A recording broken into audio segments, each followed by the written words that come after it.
আজ আপনাদের শোনাব পরাধীন বাঙালির শেকল ভাঙার গল্প। 1971 সালের 26শে মার্চ ইতিহাসের পৃষ্ঠা রক্তে রাঙিয়ে আত্মত্যাগের অতুলনীয় দৃষ্টান্ত সৃষ্টি করে বাঙালি ঝাঁপিয়ে পড়েছিল নিজ অস্তিত্ব রক্ষার লড়াইয়ে।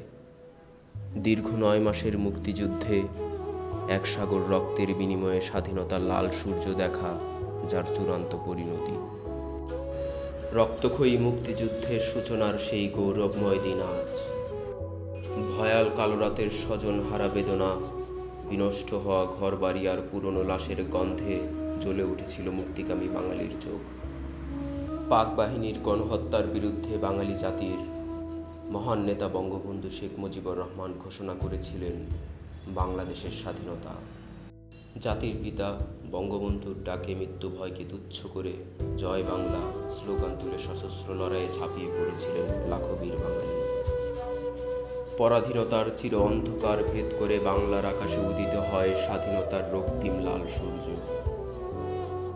30 লক্ষ শহীদ ও 3 লক্ষ নারীর সম্ভ্রমের বিনিময়ে অর্জিত আমাদের স্বাধীন বাংলাদেশ।